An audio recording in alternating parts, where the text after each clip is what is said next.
একটা সুন্দর জায়গায় এসেছি। এই এই পার্কটার নাম কি? আরে অ্যাক্টিভিটি পার্কের উল্টো দিকে কি নাম জানি না, কি যেন নিম বানানি বলে একটা পার্ক আছে, এত সুন্দর লাগছে, কিন্তু এ লেট করে দিয়েছে আজকে, পুরো লেট করে দিয়েছে।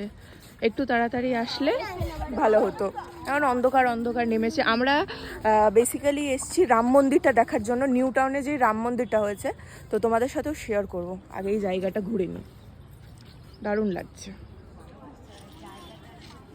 পার্কের ভিতরে সুন্দর একটা রাধাকৃষ্ণর মন্দির দেখলাম, খুব ভালো লাগছে। দেখ বাচ্চারাও খেলছে কি সুন্দর। হ্যাঁ, এইদিকে আবার বাচ্চাদের পার্ক আছে এইগুলো, কিন্তু আমরা বাচ্চাদের পার্কে গিয়ে কি করব ভাই বল? হ্যাঁ সেটাই, কি করবো, প্রচন্ড ট্রাফিক, কিন্তু এটা দেখো কি সুন্দর বজরংবলী, অসাধারণ লাগছে। চলে এবার ভিতরে ঢুকবো। শ্রীরাম মন্দির।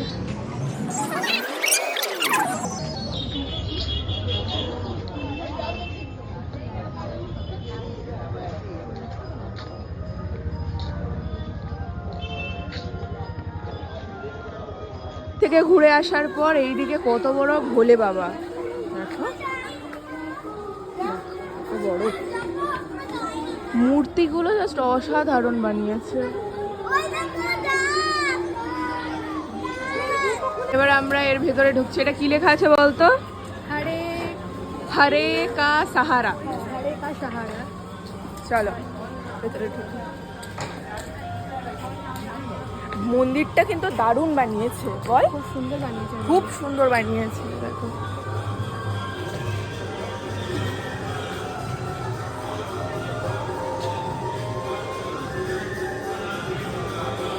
সুন্দর বানিয়েছে। ওর ভিতরেও একটা এর ভিতরেও একটা মূর্তি, মানে মন্দির।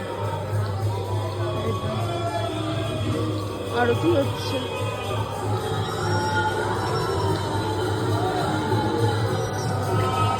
মানে একটা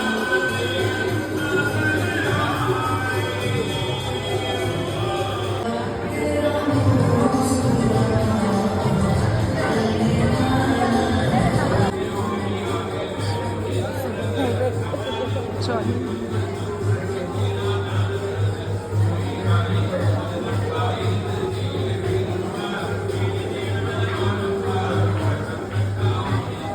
যেটা আমরা দেখে আসলাম পিছনে, ওটা হচ্ছে হাটু শ্যাম ঠাকুর, মানে হাটু শ্যাম মন্দির। ও মানে এর ভেতরটা হচ্ছে মিউজিয়াম টাইপের, তাই না?